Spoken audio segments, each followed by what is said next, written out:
మజ్లిస్ మెప్పు కోసం ఇవాళ కాశ్మీర్ దుర్ఘటన పట్ల కూడా మీరు వ్యాఖ్యానం చేయకపోవడం, పాకిస్తాన్ ప్రేరిత ఉగ్రవాదం గురించి మాట్లాడకపోవడం అంటే తెలంగాణ ప్రజలు ఖచ్చితంగా గమనిస్తున్నారు. అదే ఈ మదోన్మాద మజ్లిస్ పార్టీ 15 నిమిషాలు సమయం ఇస్తే మరి మీ సంగతి తెలుస్తాం, మెజార్టీ ప్రజల సంగతి తెలుస్తామని చెప్పిన వ్యక్తి అక్బరుద్దీన్ ఓవైసీకి బహిరంగ అన్నా కానీ ఇవాళ కాంగ్రెస్ పార్టీ కానీ మజ్లిస్ పార్టీ కానీ పల్లెత్తు మాట అనకుండా ఇవాళ ఏ రకంగా వాళ్ళు సమర్థిస్తున్నారో, వాళ్ళు అంట కాగుతున్నారో తెలంగాణ ప్రజలు కూడా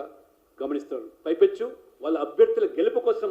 ప్రత్యక్షంగా పరోక్షంగా కాంగ్రెస్ బీఆర్ఎస్ కలిసి ఏ విధంగా ప్రయత్నం చేశారో మొత్తం ఈరోజు ఈ రాష్ట్రంలో ప్రజలు గమనిస్తున్నారు. కాబట్టి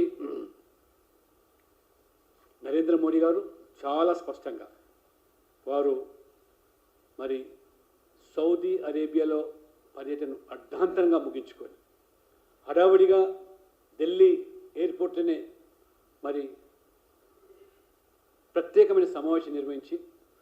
ఏ రకంగా జరిగిన సంఘటన పట్ల వారు సానుభూతిని వ్యక్తం చేయడం కాకుండా ధీటుగా పాకిస్తాన్ను ఎదుర్కోవడానికి వారు ఏ రకంగా సమావేశం కావడము, హుటాహుటిన కేంద్ర హోంమంత్రి శ్రీనగర్కు తరలించడము, అమిత్ షా గారు కూడా అక్కడ సమీక్ష నిర్వహించి స్వయంగా ఆ సంఘటన జరిగిన ప్రాంతానికి వెళ్ళి ఆసుపత్రిలో క్షతగాత్రులను పరామర్శించి కుటుంబ సభ్యులకు కూడా ఆ భగవంతుడు మనోధైర్యాన్ని ప్రసాదించాలని వారు ఆ రకంగా వారు మరి ఈ ప్రభుత్వం వ్యవహరిస్తూ ఉంటే, అంతేకాకుండా మరి ఉగ్రవాది ఎక్కడ నకినా వెతికి మరీ శిక్షిస్తామని ప్రధానమంత్రి చెప్పడం, అంతేకాదు ఉగ్రవాదులకు వారికి మద్దతిస్తున్న వారికి ప్రత్యక్షంగా పరోక్షంగా కళలో కూడా ఊహించని విధంగా కఠిన శిక్షలు విధించే విధంగా చర్యలు ఉంటాయని ప్రపంచం కూడా ఆశ్చర్యపోయే రీతిలో మా చర్యలు ఉంటాయని చెప్పి దానికి మరి భద్రతా దళాలను త్రివిధ దళాలను కూడా మరి పూర్తి స్వేచ్ఛ కల్పించి వారికి ఏ రకమైనటువంటి మరి సూచనలు కల్పించారో వారు స్పష్టం చేశారు. ఇది మోదీ ప్రభుత్వం. అంతకుముందు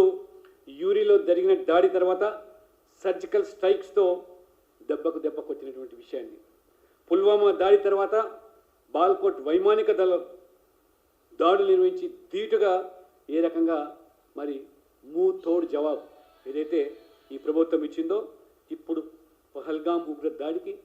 బదులు తీర్చుకుంటామని ప్రపంచం ఆశ్చర్యపోయే రీతిలో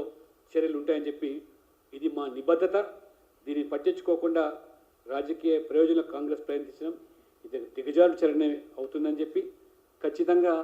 మరి ఈరోజు ఈ పాకిస్తాన్కు బుద్ధి రాకపోవడం, అంతకుముందు